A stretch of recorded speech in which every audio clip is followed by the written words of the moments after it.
তোমরা কি ডিভোর্স পেপারে সই কইরা ডিভোর্স দিয়া দিবা না মীমাংসা হইয়া নতুন করে আবার সংসার করবা? আমার ডিভোর্সটা দিয়া দেন আর কাবিনের 5 লাখ টাকা দিয়া দেন। আমি মীমাংসা চাই না। চাচা পারুল যা চায় তাই করেন, খামাখল্লকের জোরাজুরি করেন না। তার মানে সিদ্ধান্ত হইল ডিভোর্সই হইব। মারে আরেকবার ভাইবে দেখ, এত বড় সিদ্ধান্ত নেওয়াটা আমি কইছিলাম। চুপ করেন তো আপনি, আর ভাবনা চিন্তার কিছু নাই। চাচা ডিভোর্স হবো ঠিক আছে, কিন্তু ডিভোর্সের লগে লগে কাবিনের পুরা 5 লক্ষ টাকা বুঝাই দিতে হইব। আর ও যদি 1 পয়সাও কম দেয় তাহলে ওই পিলারের লগে বাইন্ধ করে পিটাবো। মাতবর কাকা বড় ভাইজান ঠিকই কইছে, তালাক যদি এখন হয় কাবিনের টাকা এখনই দেওয়া লাগবো। ওরে জিগান ও কাবিনের 5 লক্ষ টাকা আনছে কিনা। শিমুল, আমি জানি তোর চাকরি বাকরি নাই, কিন্তু কাবিনের টাকা তো দেওয়াই লাগবো। তুই কি টাকাটা জোগাড় করতে পারছস? ও চাচা টাকা আমার লগেই আছে।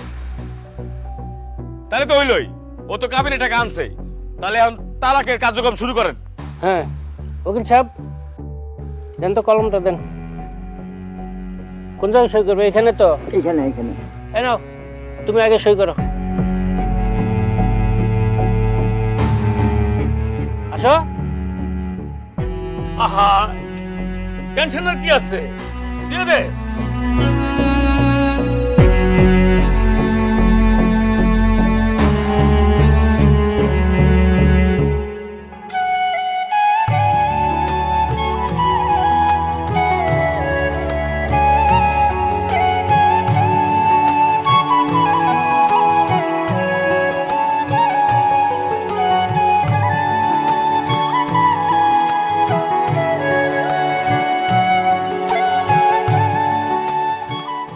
হ্যাঁ শিমুল, তুমি এখানে সই করো। এই নাও।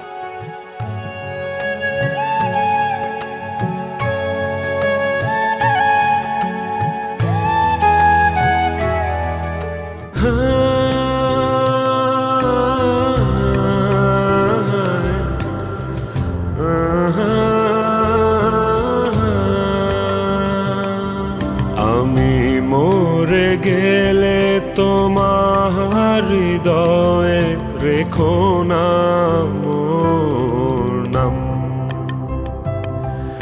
আমি মরে গেলে তোমার হৃদয়ে রেখো না মোর নাম। তুমি যে দুইজনে সই হয়ে গেছে, এখন থেকে তোমরা আর স্বামী স্ত্রী না। বেসেছিলাম এখন যে কাবিনের 5 লক্ষ টাকা আছে সেটা তুমি পারুলকে বুঝিয়ে দাও। তোমার হৃদয়ে রেখো না মোর নাম।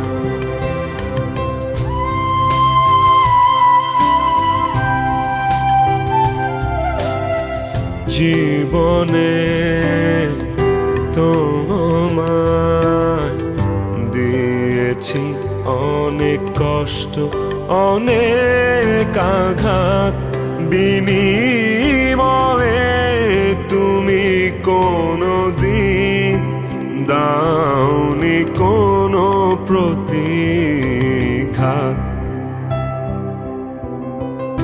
জীবনে তোমায় দিয়েছি অনেক কষ্ট, এই, টাকা হাতে নিয়ে বসে রয়েছে, দে তো দেখলাম, দে আমার কাছে দে।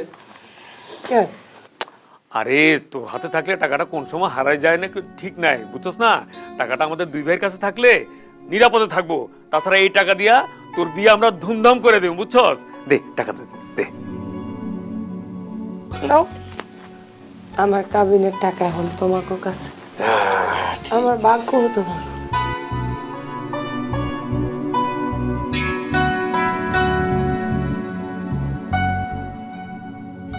কামাল, এখানে দেখতো কোনে কত আছে, 50 টাকা আর আমরা 50 এনে।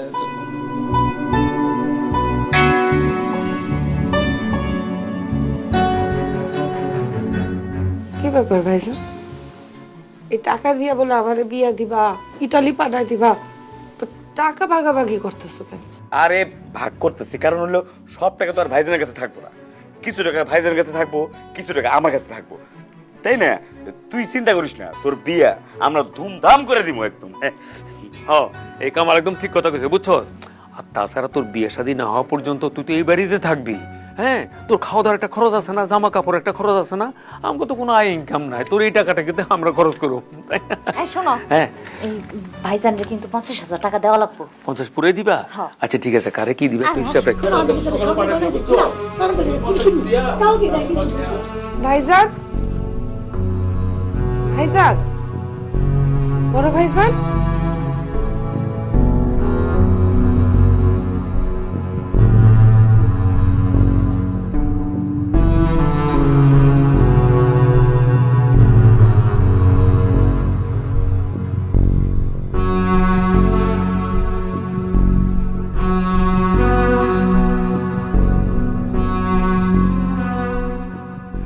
পারুল,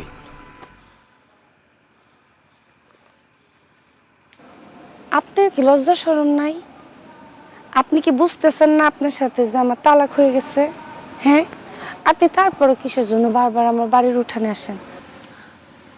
হায় হায়, আপনি মায়ের লয়ে আইছেন? বৌমা, তুমি ভাইবো না শিমুল আর তোমার মিল মীমাংসা করার লাইগা তোমারে বুঝাইতে আইছি। আসলে আমরা সারা জীবনের লাইগা এই এলাকা ছেড়ে চলে যাইতেছি। শিমুল কইল যাওয়ার আগে তোমার একবার দেখতে চাই, তাই আইছি। এই এলাকা ছেড়ে চলে যেতেছেন কেন? এই এলাকায় থাকার মতো আর অবস্থা নাই পারুল। আমাগর তো জায়গা সম্পত্তি এমনি কিছু নাই, যা ছিল বাপের ভিটা বাড়িটাই ছিল। সেই ভিটা বাড়ি বিক্রি কইরা আর মায়ের কিছু গয়না ছিল সেগুলা বিক্রি কইরা তোমার কাবিনের টাকাটা দিছি।